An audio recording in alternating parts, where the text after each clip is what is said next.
E o que vai chegar também aqui no chat.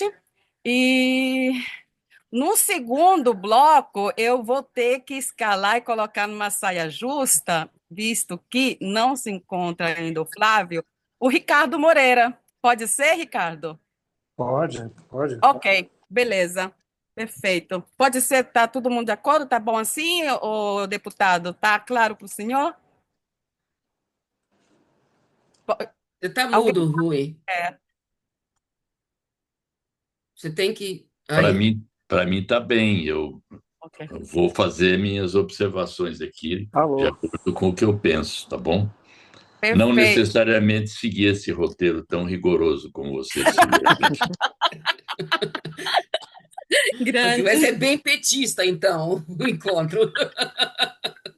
Ok, Obrigada, Rui. ok. Quando você quiser, o Cláudio, pode ser, o Pedro? Podemos começar? Pedro de Portugal? Olá, olá pessoal. Eu acho que Ok. pode começar aqui. A gente teve aqui um desencontro do horário, mas por mim Uhum. acho que está Perfeito. tranquilo também. Pedro, eu só vou pedir Vamos para, se dividir você a puder ler a primeira atenção. pergunta quando eu passar a palavra, pode ser? Que era o Flávio que ia fazer? Era o Flávio? Ele não entrou ainda, o Flávio? Não Não. entrou. Então Tá, faz eu, o seguinte, então eu eu posso ler posso. assim. Ok. Porque, desculpa, mas a Então reunião vamos estava começar. marcada para as 10h30, não? O Rui tá com compromisso, ele tem que sair um pouco mais cedo, tá, Maria Luísa? Ah, tá, tá. Tá Desculpa, bom. Não, obrigada não, pela não. É que Não? eu disponibilidade. acho que vocês fizeram confusão de horário, porque eu recebi primeiro 11 horas, depois o Isso. link veio para as 10 horas, então 10 horas em ponto eu estava aqui, Oh, tá? Então o problema não é que eu tenho que sair mais cedo, eu tenho que sair no horário combinado com tá vocês, certo. das 10 às 11. Tá, obrigada, Rui. Obrigado pelo esclarecimento. Uhum. Né? Eu estou Tá, com então, tudo documentado aqui, ó. E desculpa a confusão dos horários também, porque o que a gente é, queria, na verdade, fazer é entrar nós, não você, um pouco mais cedo para nos organizar, por isso que o Zoom estava no horário errado, mas nossa culpa. Peço mais uma vez desculpa. É, quando a gente trabalha com vários fusos horários, é. a gente se complica. Desculpa aí, Rui.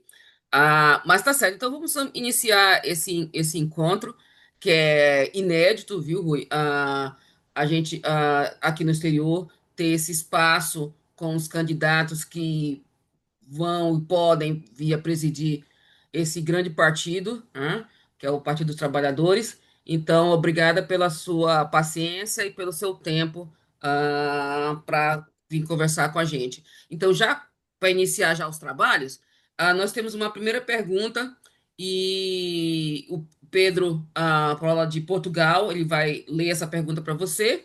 E com isso você pode fazer seus pronunciamentos iniciais e responder a pergunta, e aí a gente continua no processo, tá? Então, Pedro, a primeira pergunta para o Rui, por favor. Então, a primeira pergunta para o Rui, perguntando também se a gente faria a leitura ou não da biografia também do Rui Falcão, não? Na Bravo, atividade. bravo. Pois é. Faltou aí, tava aí a questão também da biografia. Então, eu leio a biografia e a primeira pergunta, de acordo? Lembrando que De a gente tem acordo. aqui o Por convidado, favor. aí, nosso candidato Rui Falcão para presidente do partido, 130 o número para votar no Rui Falcão. E lembrando que, como a gente havia acertado, a gente faz a leitura também da biografia do nosso candidato. O Rui Falcão é um dos principais quadros políticos do PT, é mineiro de Pitangui, é jornalista, advogado e exerce mandato como deputado federal pelo PT de São Paulo, cargo ao qual retornou em 2018 e foi reeleito em 2022. Filiado ao PT desde 1982, presidiu o Diretório Municipal do partido em São Paulo entre 1989 e 1992 e em 94 assumiu a presidência do Diretório Nacional. No parlamento exerceu 4 mandatos como deputado estadual na Assembleia Legislativa de São Paulo, a LESP. Em 2000 foi eleito deputado federal, mas licenciou-se do cargo para assumir a Secretaria de Governo da cidade de São Paulo durante a gestão de Marta Suplicy. Em 2010, coordenou a campanha de Dilma Rousseff à presidência da República. No ano seguinte, 2011, foi escolhido para substituir José Eduardo Dutra na presidência nacional do PT após seu afastamento por motivos de saúde. Em 2013, foi eleito presidente nacional do partido, função que exerceu até junho de 2017. Em 2022, integrou a coordenação da campanha nacional de Lula à presidência da República. Hoje, o deputado federal se coloca como candidato a presidente nacional do PT no PED 2025. Então, a gente tem aqui essas colocação também para fazer essas perguntas, para colocar nosso candidato, e a gente, iniciando, como falou a Cláudia, com essa primeira pergunta, né, que é a seguinte: quais serão as prioridades da política internacional do PT em seu mandato, nos marcos da solidariedade internacional, das lutas anti-imperialistas e das articulações com partidos e forças do campo da esquerda e progressistas, considerando os exemplos da construção do Foro de São Paulo e da organização da campanha internacional Lula Livre? Bom dia a todos, companheiros e companheiras. Eu não sei exatamente quais os países todos que estão aí representados. Eu vi Portugal, vi Itália, a Inglaterra, a Espanha. É uma satisfação estar, portanto, falando aqui com vocês, todos e todas, e saber que vocês têm interesse na renovação das nossas direções aqui no Brasil. Não sei se todos têm as informações. A eleição do presidente é feita em separado das demais chapas. E as chapas, elas são muitas vezes mescladas nos estados e nas cidades. A nossa candidatura tem o apoio praticamente de quase todas as tendências do PT. A tendência avante, militância socialista, democracia socialista, Levante Popular da Juventude, Quilombo Socialista, metade do socialismo em construção, uma parte do Novo Rumo e uma parte da resistência socialista, inclusive do nosso líder na bancada, o Lindbergh Farias. Eu digo até que eu tenho votos na tendência majoritária, chamado Construindo o Novo Brasil, porque o voto é secreto e, portanto, mesmo na CNB, eu vou ter voto certamente. Mostra a amplitude da nossa candidatura e o desejo de unificar o nosso partido após a realização do PED. Como vocês já disseram aqui no começo, meu número é 130, o voto é secreto, votem com convicção, votem em Rui Falcão. Eu estou falando isso porque o candidato, por dever de ofício, sempre tem que pedir voto, senão as pessoas imaginam que ele não está precisando ou que você já conta com a vitória antecipada, sem a opinião dos eleitores, das eleitoras, que é o que decide mesmo a eleição.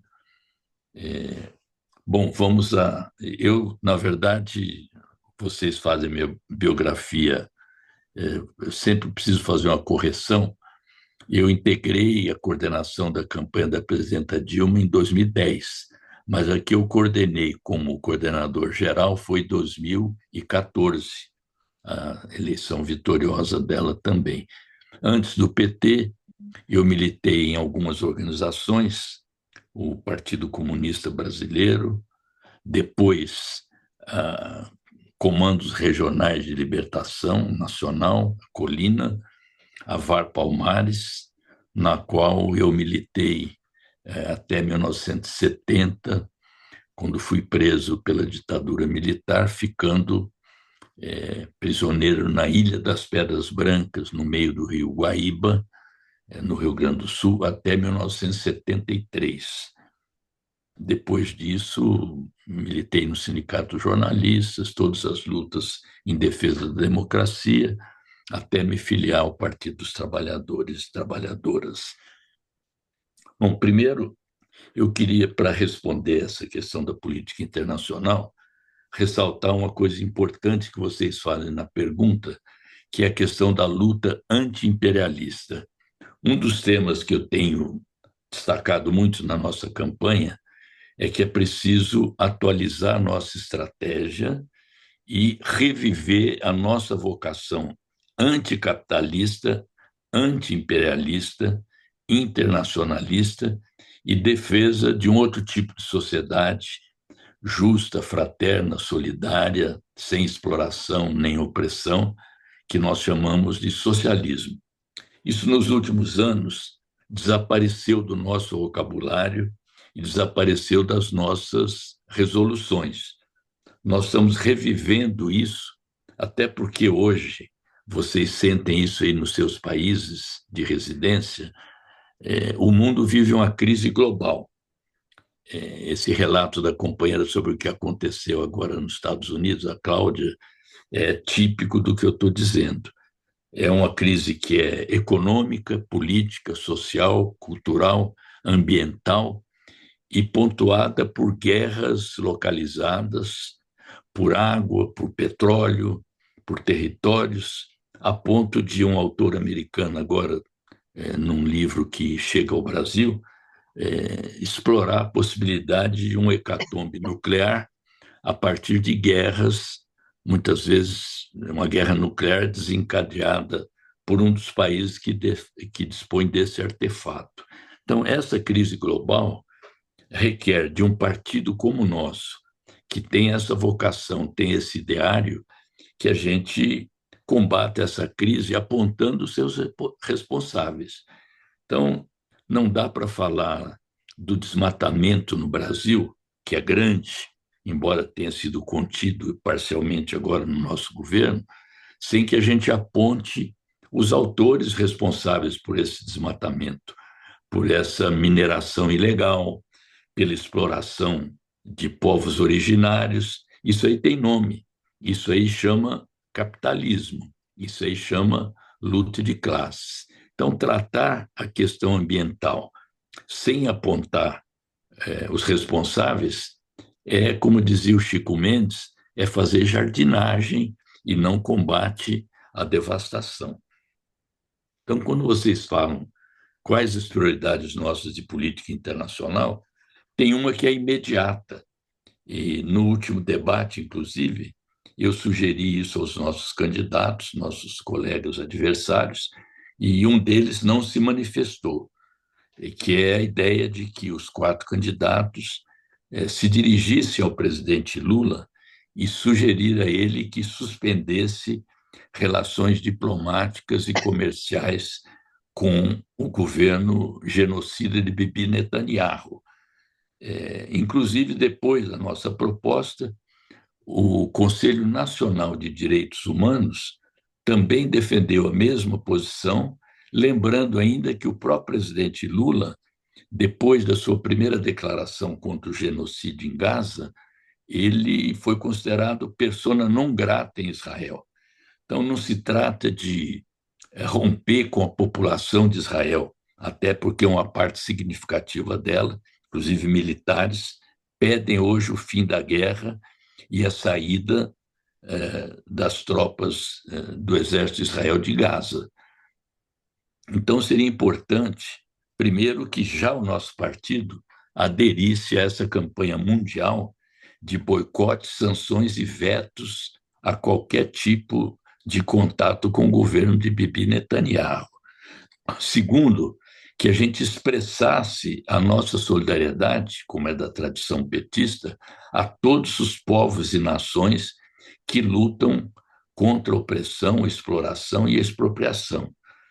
E terceiro, que o nosso governo reativasse suas relações com a Venezuela, cujo governo reeleito foi reconhecido pelo PT, mas não foi reconhecido pelo nosso governo. E que a gente nos empenhássemos para combater com mais ênfase o bloqueio criminoso a Cuba, a Venezuela e a outros povos também que o governo imperialista estadunidense promove no mundo. Também que o nosso governo, nosso partido, reativasse as políticas de integração do continente latino e do Caribe, que esmaeceu até porque houve um enfraquecimento do Foro de São Paulo e das outras articulações continentais que se travavam lá. Então, é importante que o nosso partido, o nosso governo, tenha essa posição histórica nossa de solidariedade internacional, de equilíbrio, de multilateralismo, mas também que a gente não tenha os Estados Unidos como prioridade das nossas relações, ou ficar naquela política em cima do muro, como alguém disse outro dia. Nós não podemos escolher entre a China e os Estados Unidos, entre a China e a Europa. Então, acho que a gente tem que ter soberania nacional nas nossas relações, defesa das nossas políticas, do nosso desenvolvimento, da defesa da paz, da solução dos conflitos através da negociação. Então, são as prioridades. Se eleito presidente do PT, eu quero defender, a nossa direção é coletiva, mas desde já na campanha eu estou levantando essas bandeiras, que na verdade são bandeiras da nossa tradição. Elas não são novidade, elas precisam ser relembradas se forem esquecidas. Novidade é essa questão do massacre na Palestina, que cada dia escandaliza mais e nos faz ficar revoltados com isso, e tomar atitudes claras, atitudes nítidas nesse campo. Obrigada, Rui.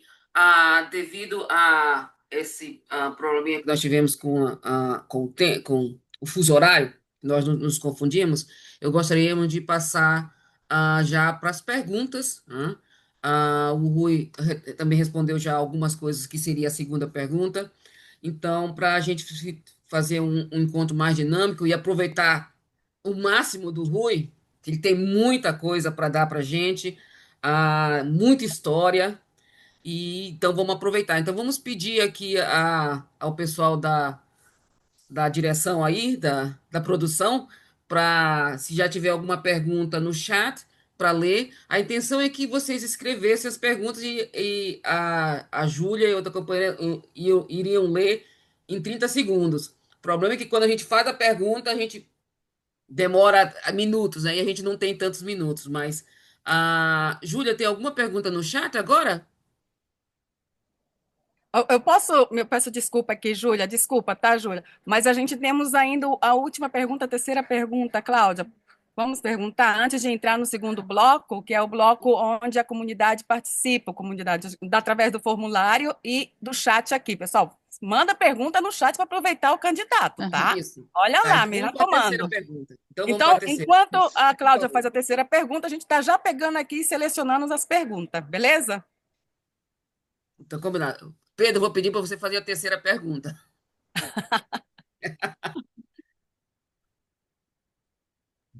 Obrigado, Cláudio. Estou aqui um pouco infiltrado, que seria o companheiro Flávio. Flávio, não sei onde é que ele estava aí no. Ele já tinha entrado na sala, mas vamos lá. Vamos lá, então. O companheiro Rui Falcão agradecendo mais uma vez a presença e a disponibilidade para dialogar com a gente. A gente somos também militância do PT no exterior, e a terceira pergunta é um pouco relativa também a essa matéria. Lembrando que, como o Rui já tinha falado também sobre a questão da própria política externa brasileira, né?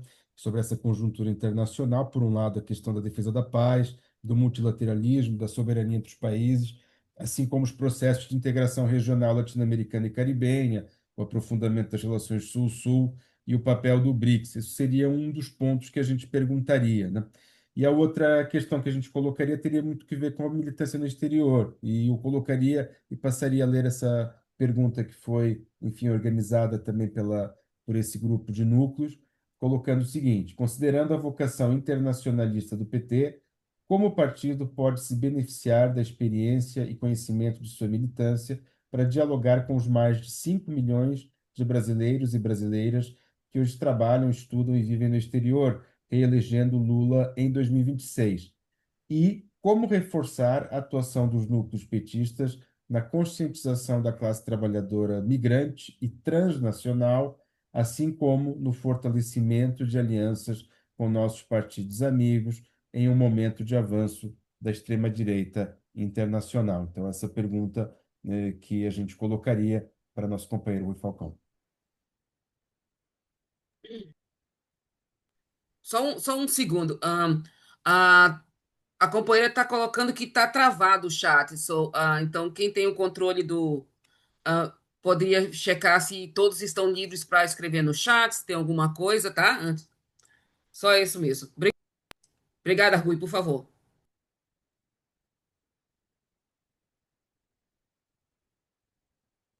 Você tá mudo, Rui. Você tem que. O microfone.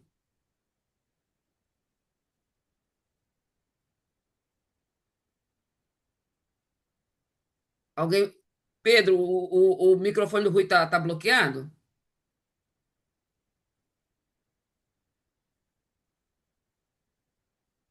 Por favor, abre o microfone dele, por gentileza.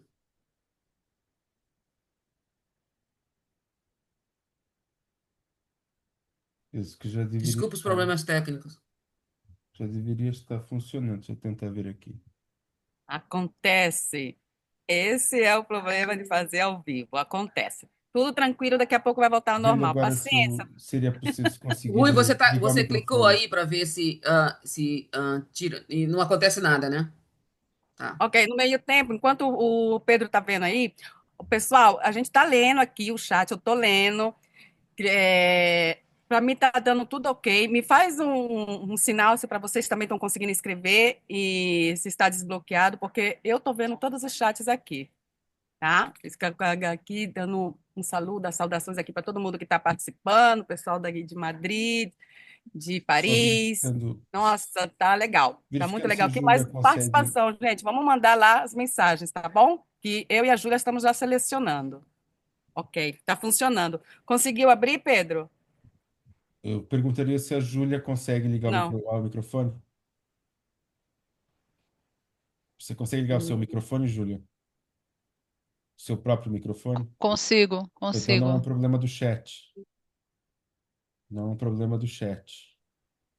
Ok. Eu pedi para ativar o som do Rui Falcão. Problema técnico. Para mim tá chegando do Bobó todas as mensagens, inclusive a tua, Kika. Chegou, hein? Deixa eu ver aqui. Perguntando se talvez se o Rui poderia, não sei se seria possível sair e voltar para a sala, talvez seja esse a questão que a gente tem aí, não seria, Podemos provar, não é candidato. daqui de nós, porque a Júlia conseguiu ligar o microfone dela, então não é, eu até coloquei o Rui como anfitrião aqui, tá? Portanto, Abriu. Conseguiu. abriu. Agora sim, agora abriu. Então, eu acho que vocês não precisam fazer só pergunta, podem fazer observações também. Às vezes a pessoa quer falar, mas não é uma pergunta, né? Bom, essa segunda, política externa brasileira, nós nos caracterizamos sempre por uma chamada política internacional altiva e ativa. E acho que isso tem sido mantido de alguma maneira, embora com essas vacilações aí que eu considero tributos à mídia comercial, que, por exemplo, o veto à entrada da Venezuela nos BRICS, né? Qual é o critério para a definição desse veto? É a cláusula democrática que os BRICS têm? Então, a Arábia Saudita não poderia ter sido acolhida, porque a Arábia Saudita é uma teocracia sanguinária. Por que a Arábia Saudita participa do BRICS e a Venezuela não?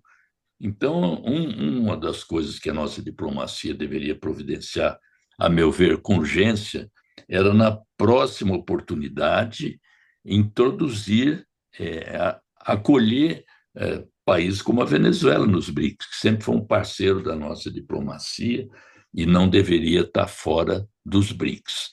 Até porque tem uma certa hipocrisia.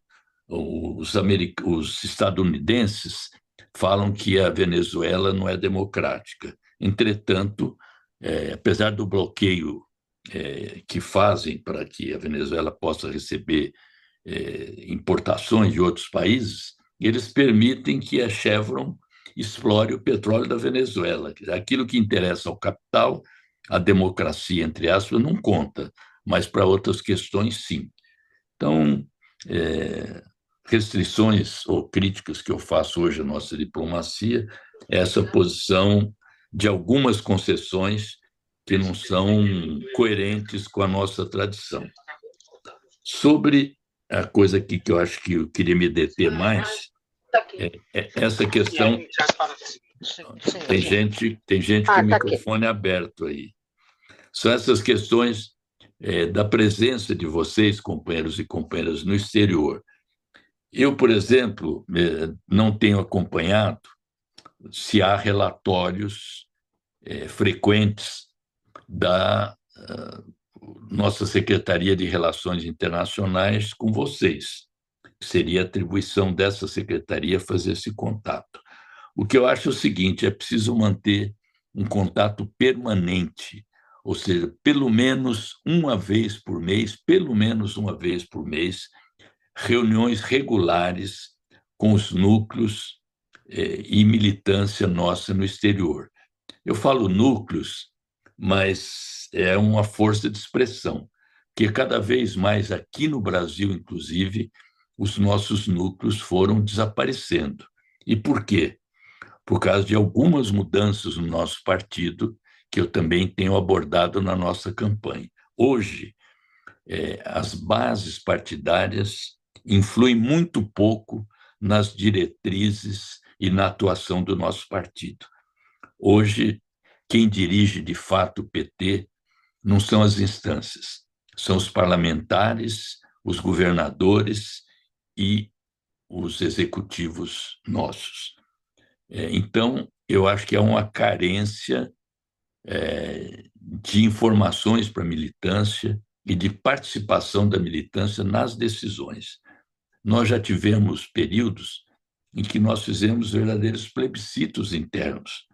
Por exemplo, por ocasião do colégio eleitoral, uma eleição indireta para presidente da República, a militância do PT foi consultada se era a favor do boicote ou do voto. E a maioria decidiu pelo boicote a uma farsa eleitoral que era o colégio. Em outro momento, quando nós fomos discutir se optávamos pelo parlamentarismo, ou pelo presidencialismo, pela monarquia ou pela república, a militância também teve um plebiscito interno antes do plebiscito nacional. E a maioria do partido, quase 70%, optou pelo presidencialismo contra a opinião do presidente Lula, do Zé Disseu, do Genuíno, que à época defendia o parlamentarismo. Nós também participamos de um plebiscito informal, que era o plebiscito contra a ALCA, aquela tentativa dos Estados Unidos de criar a sua internacional comercial no continente. E agora há um plebiscito marcado para 7 de setembro, plebiscito popular de 7 de setembro, com 4 tópicos. Isenção do imposto de renda para quem ganha de 5 a 7 mil reais e taxação dos super ricos,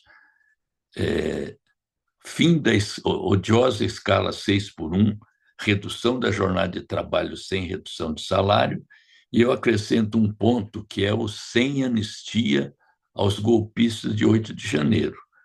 Então, esse plebiscito ele é convocado por várias entidades, a Frente Brasil Popular, a Frente Povo Sem Medo, o MST, o MTST, a União Nacional dos Estudantes, a União Brasileira de Estudantes Secundaristas, o Levante Popular da Juventude, enfim, várias entidades organizam esse plebiscito que deveria ter a participação do nosso partido e do próprio presidente da República, o governo. O presidente foi convidado a votar nesse plebiscito. Então, a preparação do plebiscito é quase tão importante quanto o número de pessoas que vai votar, porque é uma maneira de discutir com a população essas bandeiras, de ajudar a organizá-las, enfim, são campanhas que nosso partido deveria estar integrado e que as nossas bases também deveriam participar, até porque a gente passou a fazer política só nos anos pares, nos anos eleitorais, e a gente sabe que a política é o cotidiano, é a presença nos territórios, é o diálogo com a população. e que os nossos parlamentares têm por tarefa e assumem esse compromisso ajudar a organizar as lutas das classes trabalhadoras. Então, é um momento de retomar essas formas de organização, de fazer política no cotidiano, e isso implica ter uma relação mais próxima, mais direta e interativa com vocês, até porque, na medida em que vocês se informam do que acontece aqui no Brasil, como nosso partido, nosso governo agem, vocês são agentes importantíssimas e importantíssimos para nos abastecer de informações confiáveis do que acontece no exterior, até para que a gente possa definir estratégias internacionais com mais peso, com mais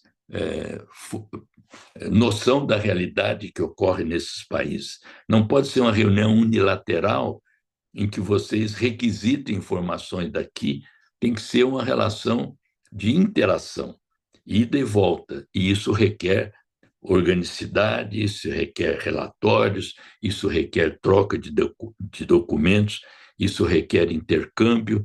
Então, eu acho que essa é a maneira de a gente manter o diálogo com esses mais de 5 milhões de brasileiros que vocês têm acesso e podem ser as pontas de lança para isso, até porque o avanço da extrema-direita no mundo, na nossa opinião, e a Europa é palco disso, é o fato da gente não enfrentar a extrema-direita. É a crise da social-democracia europeia, que foi fazendo de concessão em concessão, e hoje, em muitos lugares, a população é obrigada a optar entre a direita e a extrema-direita, dando razão a essa perda de conteúdo, aquilo que a Thatcher falava, que o melhor legado dela foi criar Tony Blair. Então, aqui no Brasil, nós fazemos esse debate também.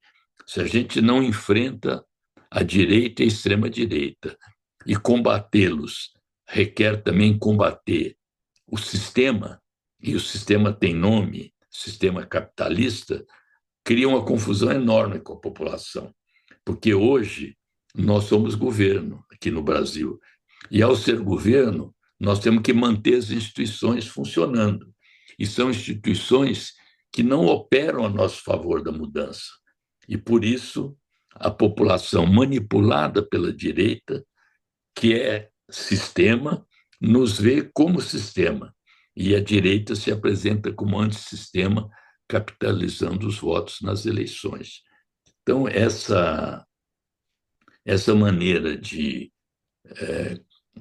nos relacionarmos com vocês diz respeito também às possibilidades eleitorais do ano que vem.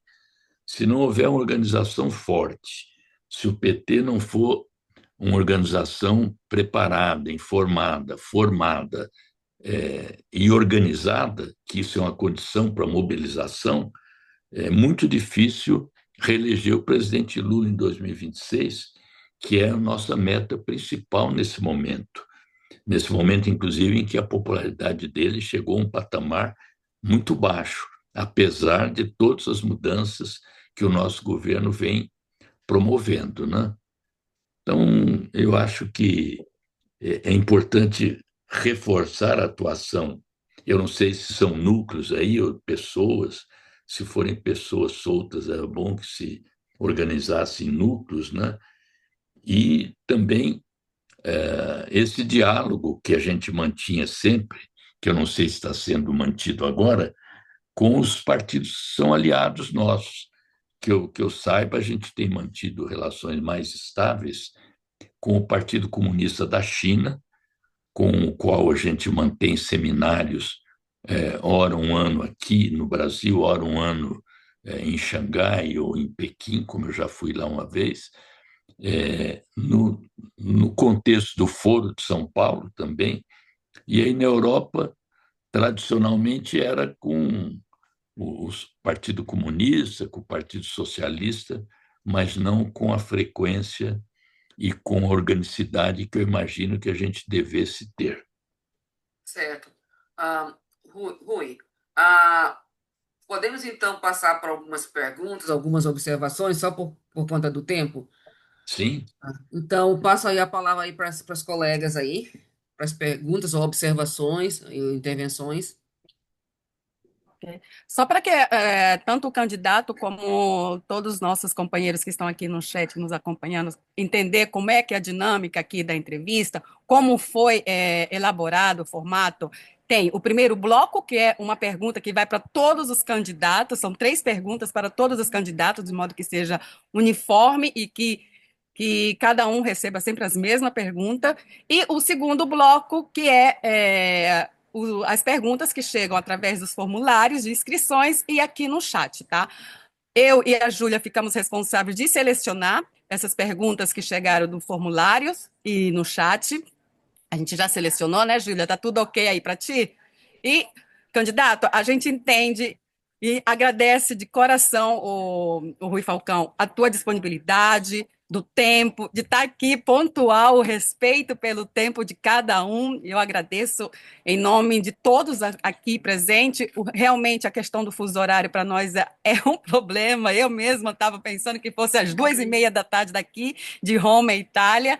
E, enfim, eu agradeço de coração, mas nós, para que todos os candidatos tenham o mesmo tempo, que seja justo para todos, a gente ficou combinado de ser cada bloco 20 minutos. Eu entendo que o senhor gostaria de falar mais e tudo, ter uma abertura maior, mas foi uma coisa já selecionada, já organizada pela coordenação que fez o formato desse programa, dessa entrevista, tá, candidato? E também a comunidade. Júlia, vamos para o chat? Você Eu fez tô, a.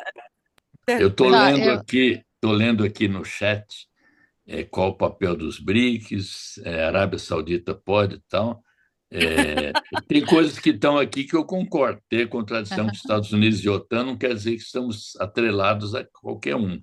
Não sou contra participar dos BRICS, mas o Brasil não pode ser puxadinho de nenhum outro país.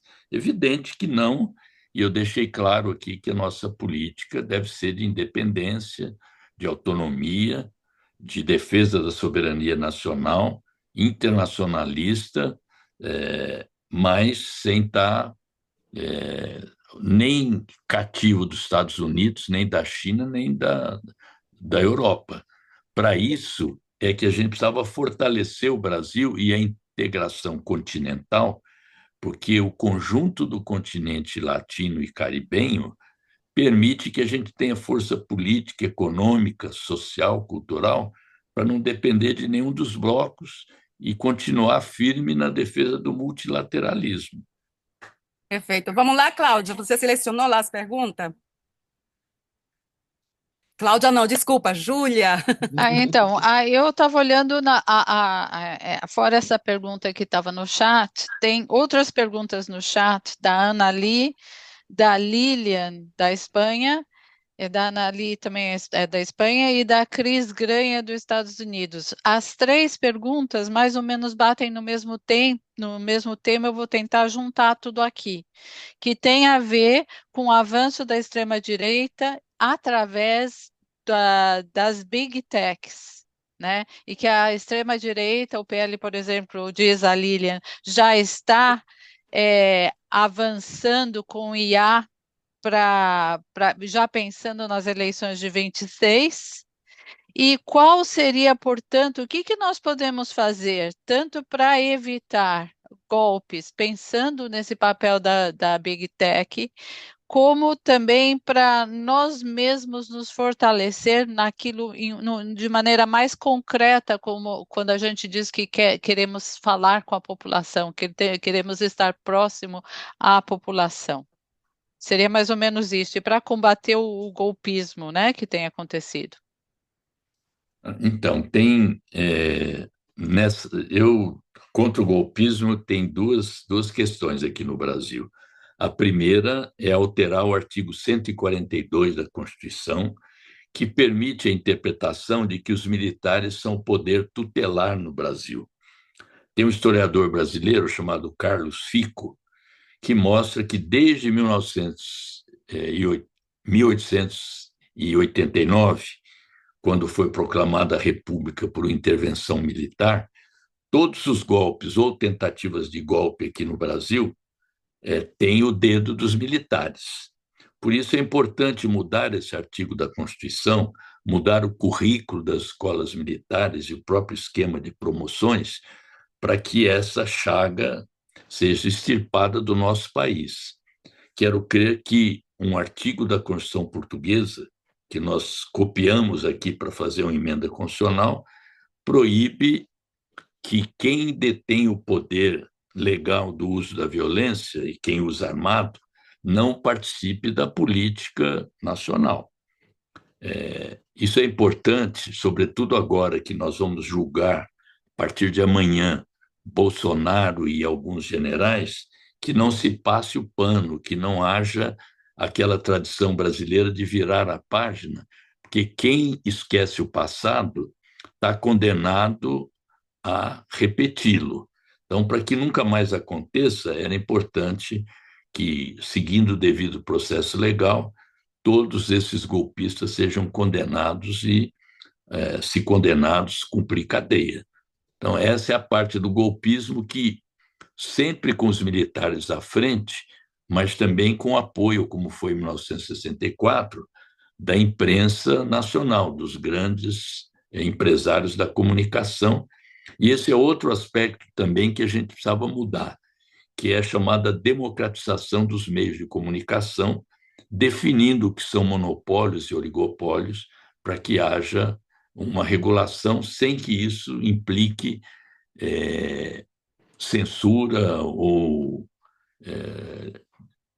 enfraquecimento da liberdade de expressão e informação. No que diz respeito às Big Techs, nós fizemos aqui uma tentativa, há 2 anos atrás, que era combater as fake news. Então, ter mecanismos de controle das Big Techs para que não, como ocorre nas campanhas eleitorais também e no dia a dia, não houvesse campanhas de ódio, campanhas de manipulação, de distorção da informação.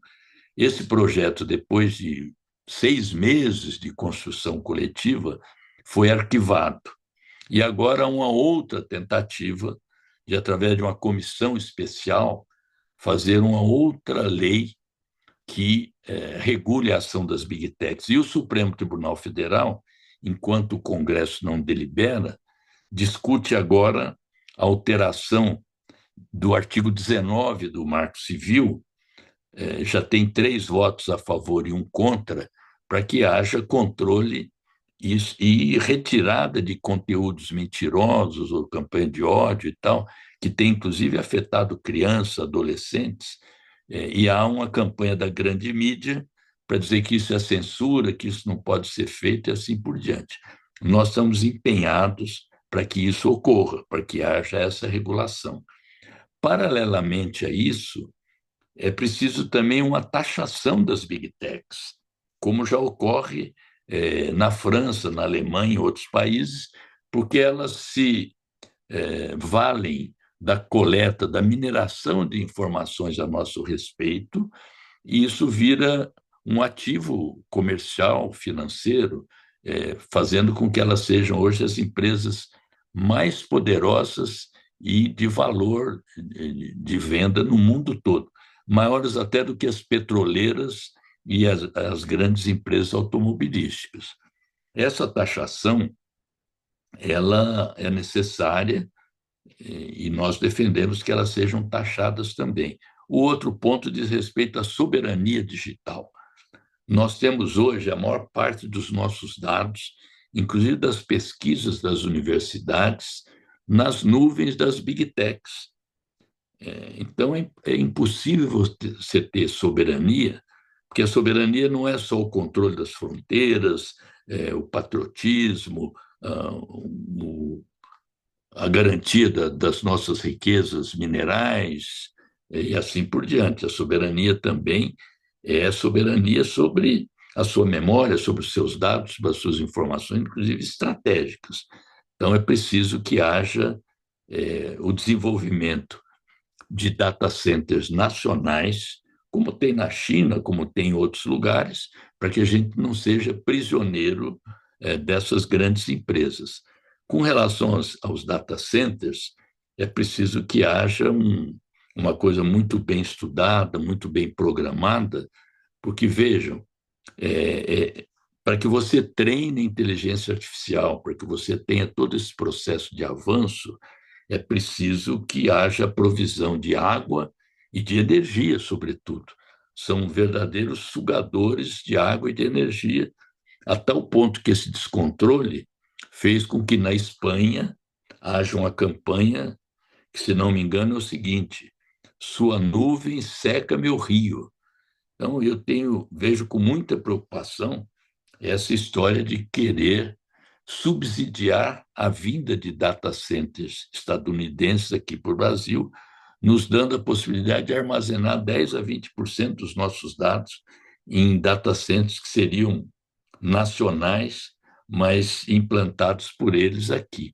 Essa é uma questão decisiva para o nosso futuro, inclusive, para a difusão de informações é, verazes, para combater fake news e para impedir a proliferação dessas campanhas de ódio e intolerância que são passadas diariamente nessas redes, né? Recentemente, não sei se vocês tiveram oportunidade de ver aí, uma criança de 8 anos foi induzida a um desafio de aspirar desodorante. Ela teve parada cardíaca e faleceu. Há campanhas de automutilação, de indução ao suicídio, para não falar das coisas de controle político e interferência nas eleições. Então, esse controle ele é vital, ao mesmo tempo que nós devemos capacitar a nossa militância para se tornar também uma militância digital capaz de se contrapor, não com os mesmos meios da extrema-direita, a essa forma de comunicação, que, entretanto, deve ser acompanhada também de formação, para que a gente não viva apenas lendo coisas de 100 e poucos caracteres, mas que tenha acesso também à literatura de qualidade, ao desenvolvimento cultural, porque se é verdade que a internet aproxima a informação, ela também distancia as pessoas, dando muitas vezes ensejo à questão do egoísmo social, do isolamento, que é totalmente um dos pilares do neoliberalismo, que induz as pessoas a serem empresárias de si mesmas, induz como é que se diz isso? A meritocracia e outras questões que só dissociam as pessoas da vida coletiva e da ação transformadora, e que é necessário sempre a ação coletiva. Certo. Rui, antes de passar já para o próximo bloco, vem muito rapidinho, só teve uma correção aqui que a companheira me mandou, mas o que mudar no partido? Você falou muito do governo, da sociedade, mas o que mudar no partido para que não haja esse golpe? Se você pudesse responder bem rapidinho para a gente passar para o próximo Não, bloco. mudar o partido é aquilo que eu falei. A gente precisa retomar a presença nos territórios, ter organização pela base. Meu slogan de campanha é esse, inclusive: com a base, construir a esperança. E a esperança é um fator de mobilização, de motivação. Então, um partido enraizado, um partido preparado para a luta, um partido que volte a ocupar as ruas, porque nós temos perdido as ruas para a direita. Então, um partido que tem organicidade, que tem preparação, que tem conhecimento. São alguns pilares que eu falei: informação, formação, organização, e com esses pilares você tem capacidade de mobilização. E não tomar também a correlação de forças, que deve sempre ser observada, como se fosse um dado geológico. É uma grande pedra que só vai se mover quando houver movimento das placas tectônicas durante séculos a fio. Na verdade, o que muda a correlação de forças é a luta social.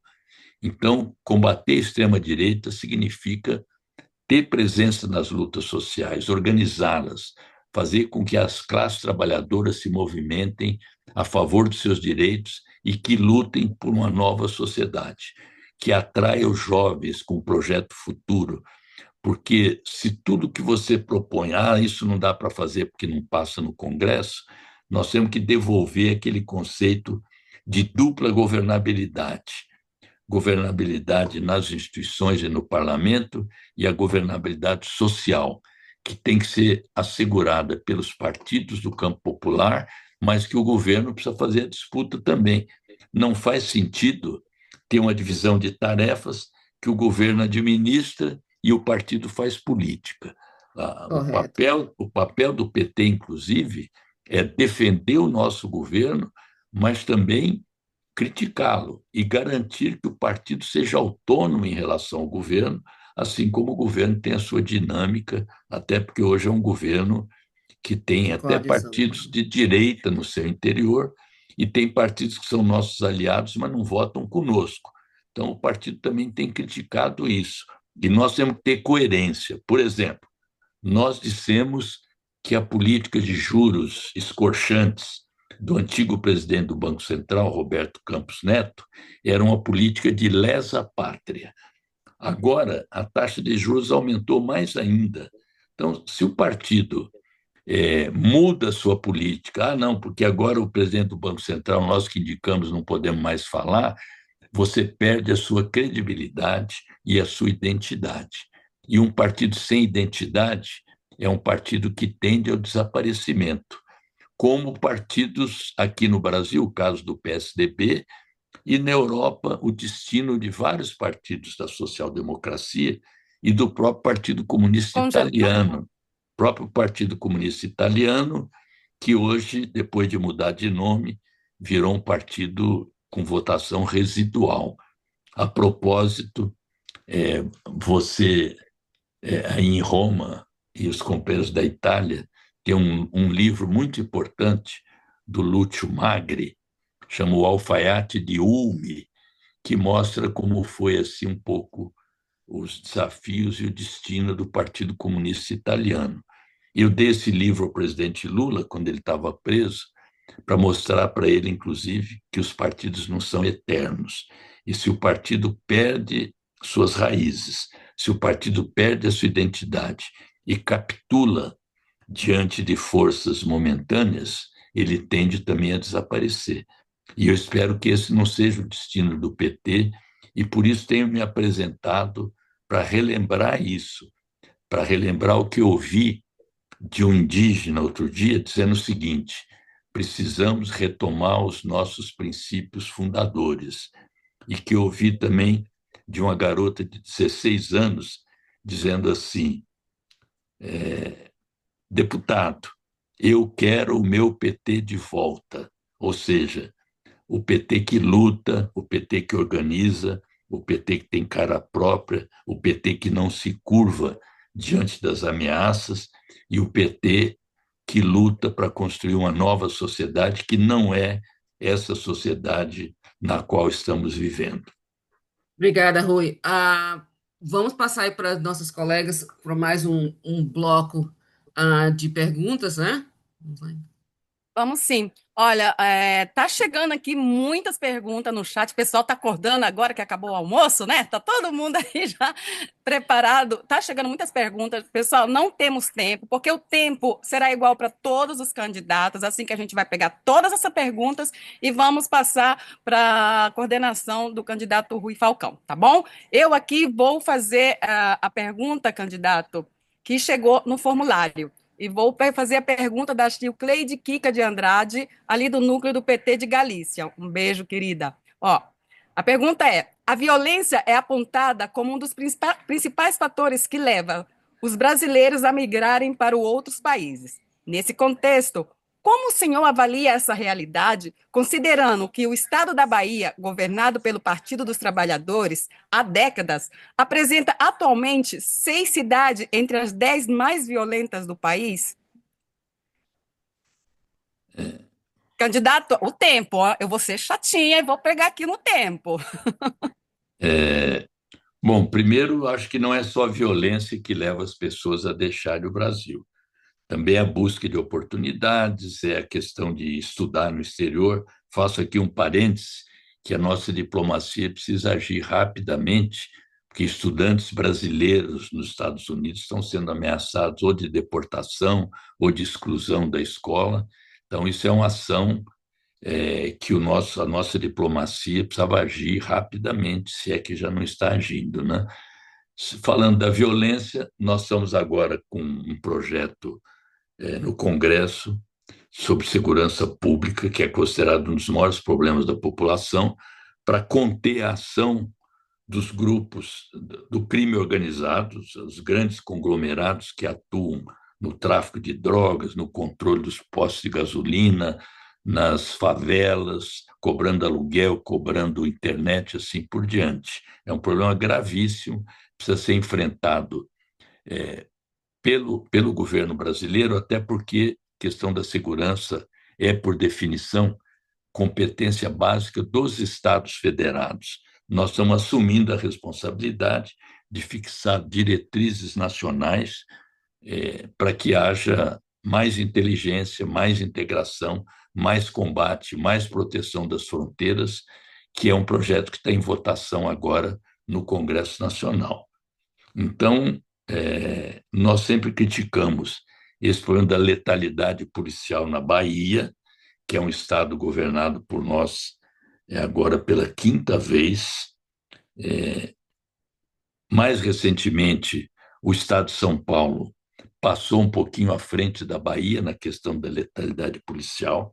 Inclusive, o secretário da Segurança de São Paulo quer se mirar na experiência do Nayib Bukele, que transformou El Salvador num grande presídio e tem hoje 85% de popularidade. É preciso que a gente combata o senso comum de que bandido bom é bandido morto, que a gente cesse de vez com o aprisionamento em massa. O Brasil hoje é a terceira população carcerária do mundo. É preciso ter uma polícia que não veja o brasileiro como inimigo interno, que não veja negros e negras como suspeitos em primeira linha, e que a gente possa ter a desmilitarização das polícias também. Desmilitarização não significa desarmar, significa ter um conceito de política comunitária próxima da população, como nós já tivemos no passado. Investir mais em investigação e inteligência policial. Boa parte das condenações das prisões não se dão através de inteligência, mais prisão em flagrante. Enfim, uma mudança grande na política de segurança que não pode também deixar de lado a questão dos direitos humanos, porque as pessoas imaginam que ter uma boa política de segurança significa desprezar os direitos humanos. E há também algumas iniciativas tomadas por governos nossos, o governo do Piauí, em particular, agora adotado também no plano nacional, que é um plano eficiente para o combate do roubo e furto de celulares, que é a maior preocupação atual, além dos homicídios, do feminicídio, que nós pusemos em ação com algum resultado. Me preocupa o avanço do feminicídio e a violência contra a mulher. Isso requer uma mudança cultural, o combate ao machismo, são políticas correlatas à questão da segurança pública. E também um maior número de delegacias da mulher. Eu tenho um projeto de lei aprovado na Câmara e que foi agora para o Senado, chama Estatuto da Vítima. É que, se por um lado você se preocupa com o criminoso e o combate ao crime, por outro você tem que se preocupar com as vítimas também, principalmente as mulheres, que vítimas de estupro são depois revitimizadas na delegacia de polícia, no inquérito e assim por diante, e a gente tem propostas para mudar isso, inclusive mudando a cultura e a formação dos agentes públicos na área da segurança, como também a definição de vítimas coletivas, vítimas indiretas, que tudo isso diz respeito a uma política de segurança que acolha mais a população e que o êxodo de brasileiros se dê por vontade própria de busca de outras oportunidades, não simplesmente por temer a violência, até porque em outros países ela vai encontrar também problemas semelhantes, senão a própria violência, essa violência terrível, que é a repressão ao imigrante, o racismo também que existe nesses lugares, e o recrudescimento de propostas de eugenia, como existe hoje, por exemplo, na Alemanha, e como existe em Israel, promovida pelo governo de Netanyahu. Perfeito. Próxima aí, companheira. Mais Mando um sim, olha. blocozinho. Essa vai ser a última pergunta, ô Rui Falcão. Mas antes de fazer essa pergunta, eu quero agradecer aqui o pessoal no chat. Eu já falei, as perguntas que estão sendo aqui, a gente vai mandar para a coordenação do candidato, tá bom? Mas antes, eu quero também agradecer aqui a mesa, a Júlia de Londres, ali do Núcleo de Londres, a Cláudia ali do Núcleo de Boston, o Flávio, que eu vi ele por aqui, mas chegou aqui pelo fuso horário que está ali do Núcleo de Barcelona. E nós também, toda a minha coordenação, que não sou eu aqui, mas tem um pessoal que está atrás de mim, que faz toda a coordenação daqui do núcleo do PT de Roma. E lembrando que na próxima semana nós vamos ter o próximo candidato, que vai ser o Walter Pomar, um pouquinho mais tarde, que vai ser às 2h30, horário, 2h30, às 14h30, horário de Brasília. Me corrijam se eu estou errada, ô Pedro, tá bom? Vou para a última pergunta. Tá bom, candidato? E no final, o Pedro, vou pedir para nós que está ali na nossa parte técnica, agradecer aqui para o Pedro, que tivemos que chamar ele aqui de última hora, do núcleo do PT ali de Lisboa. O Pedro ele vai soltar um vídeo do candidato que mandou esse material super legal para nós, e a gente não poderia deixar de passar aqui para vocês assistirem, tá bom? Vou na última pergunta, contemplando aqui o nosso companheiro Flávio Carvalho, ali de Barcelona. Ele pergunta, candidato, o Ministério de Relações do Exterior gastou milhares de dólares para fazer a 4ª Conferência de Brasileiros no Mundo e trazer 100 participantes do exterior em cada uma. Apresentamos 220 propostas acumuladas, todas engavetadas.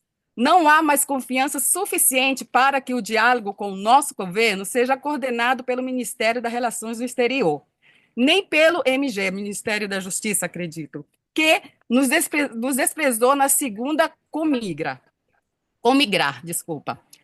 A pergunta é: o futuro presidente do PT nos ajudará a tratar diretamente com a assessoria especial internacional da presidência? Tem proposta para isso? Qual? E quais são? Manda um abraço aqui, o Flávio. Eu também te mando um abraço, Flávio. Olha, eu no começo disse que precisava ter uma interação maior, ou talvez uma interação, não sei se ela já existe para poder ser maior, do nosso partido com os militantes petistas no exterior, seja organizados em núcleos de preferência, seja até grupos soltos que se reúnem periodicamente sem organicidade. Eu desconhecia esse menosprezo que vocês relataram aqui e não acho correto que relações com militantes seja feito através do Ministério das Relações Exteriores. O brasileiro, digamos assim, despartidarizado, os brasileiros cidadãos e cidadãs no exterior podem requerer, podem necessitar de um consulado, de uma ação de governo, aí sim, mas as relações com militantes partidários, nessa condição, a meu ver, deveria ser feita pelo partido, pela sua Secretaria de Relações Internacionais. Eu me disponho, eleito presidente, a ter esse tipo de relação, inclusive me informar e diligenciar também para que a ação do Itamaraty se dê nos marcos necessários e legais e que militantes do PT que eventualmente necessitem de qualquer ação do nosso governo, que seja intermediado por nós para facilitar, embora cada cidadão, cada cidadã possa cuidar disso diretamente como brasileiro ou brasileira. Então, isso é que eu me comprometo e que isso eu acho que é o caminho mais correto. Mas estou aberto para sugestões que vocês vejam de maior eficácia ou mais apropriadas para encaminhar, até porque se eu estou querendo ouvir as bases, não quero chegar com um prato pronto, prato feito, e ver o que vocês acham coletivamente, qual a relação mais apropriada. Perfeito. Obrigada, candidato. Obrigada, Rui. Com isso, chegamos à parte final. Vamos pedir, então, as considerações finais. Agradecendo a todos, eu passo a minha palavra, então, para o Rui, para as considerações finais. E agradecer a todos, de todos os continentes, de todos os países que estão aqui sendo representados por vocês, tá? Nessa oportunidade maravilhosa. O Rui é uma pessoa que tem uma história magnífica e eu acho que a gente tem que, uma outra oportunidade, trazer o Rui só para falar dessa história, porque é muita coisa. É um livro de história do Brasil, tá? A história do Rui Falcão. Então, Rui, eu passo a palavra a você para as considerações finais e obrigada em nome dos núcleos do PT no exterior e a militância toda no exterior. Bom, primeiro eu quero elogiar muito e agradecer essa iniciativa de vocês. É notável que tanta gente de países diferentes se reúna numa manhã, com todo esse descontrole meu e de vocês sobre horários, fusos horários, com essa disposição de dialogar. E eu estou vendo aqui as perguntas todas, eu me comprometo a respondê-las quando vocês enviarem as perguntas do chat. Mesmo em qualquer outra ocasião, eu já fiz conversas assim, mesmo fora de campanha eleitoral, que me requisitaram. Uma companheira de Barcelona pediu para que eu fizesse uma reunião com o núcleo de Barcelona, eu já fiz também, tenho disposição para isso, independente de ser presidente ou não do PT, eu sou militante e, como militante, sempre me dispus a fazer esse tipo de conversa. Diversas vezes deixei de ser parlamentar para cumprir missões do nosso partido, como foi o caso de 2014, que eu não fui candidato só para cuidar da campanha da presidenta Dilma, como foi agora na campanha para a Prefeitura de São Paulo, que o presidente Lula pediu para que eu tirasse 121 dias de licença do mandato para atuar na coordenação em São Paulo. E, enfim, eu sou militante antes de tudo. Eu estou parlamentar e sou militante partidário. Tenho uma causa desde os 16 anos de lutar por uma sociedade melhor, e é isso que me move e isso é que continuarei a fazer sempre. Agradeço, portanto, a oportunidade que tive. No dia 6 de julho, se vocês acharem que o PT precisa mudar, e mudar nessas direções que eu apontei aqui, eu me sentiria muito honrado de ter o voto de vocês. Como eu disse antes, para quem chegou depois, o voto é secreto, vote com a razão e o coração. Vote Rui Falcão, 130, para mudar o PT. Um grande abraço, viva o Partido dos Trabalhadores e das Trabalhadoras. Obrigada, Rui. Nós vamos passar agora um vídeo, né, Pedro? Mas você, Rui, tá dispensado para aproveitar o resto do seu domingo. E enquanto nós vamos assistir o seu vídeo de campanha, correto, ô Pedro? Pedro, fala Correto. comigo, meu filho. A Ivanilde já me passou aqui o vídeo e a gente poderá Tá, transmitir aqui o vídeo do Rui Falcão da candidatura tá. 130. Então, todos estão convidados a assistir agora esse vídeo. E, Rui, obrigada novamente. E depois do vídeo, podemos ficar por uns 5, 10 minutinhos só para fazer uma avaliaçãozinha desse encontro, tá? Obrigado, então, companheiros. Companheiras, pode terminar não, vamos botar continuar registrando, né? O recorded, o vídeo.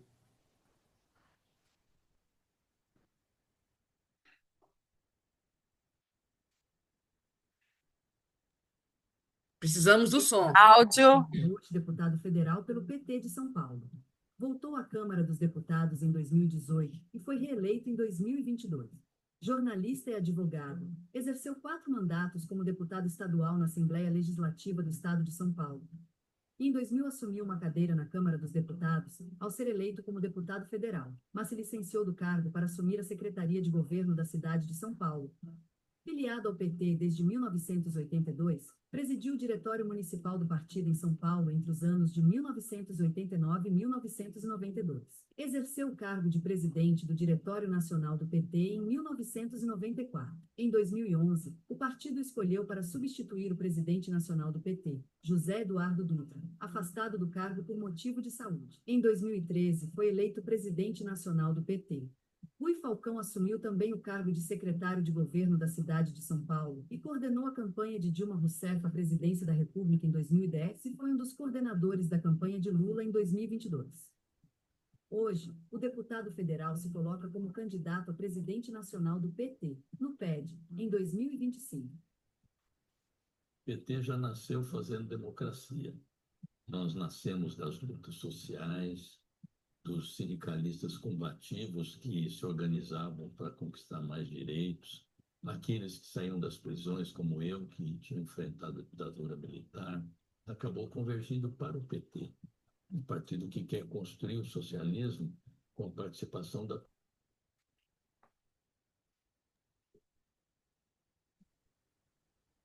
suas bandeiras reconhecendo os direitos civis, combate ao machismo, misoginia, o racismo estrutural, a defesa do meio ambiente, da questão climática, foi atualizando o seu programa para transformar a sociedade brasileira. Com inclusão social, fazer com que a população recupere seus direitos, combater a fome, tragédia lá dos Yanomamis, do garimpo ilegal. Com a militância do PT, o Brasil poderá ser um país justo, independente, solidário e mais lá na frente, meu sonho é que seja um país socialista, materializando o programa histórico de criação do PT.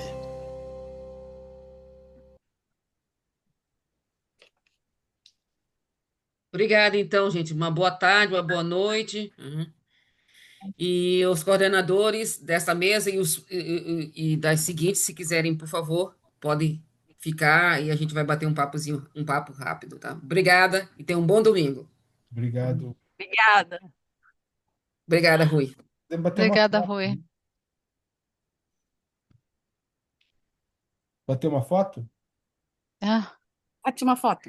Vai rapidinho aí.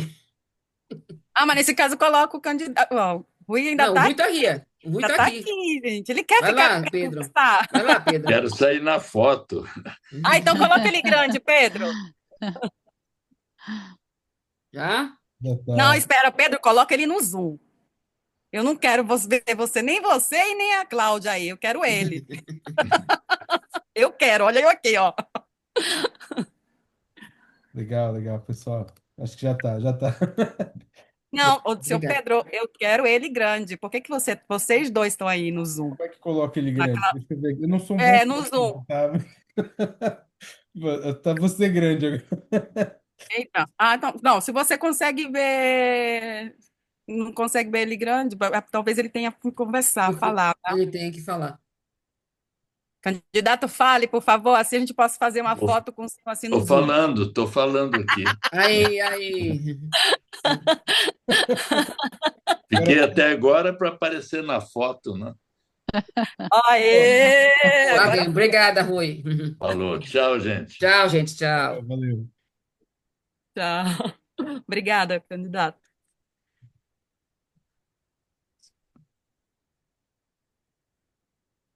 Gente, nós tivemos uma participação super legal, olha. Tivemos Nós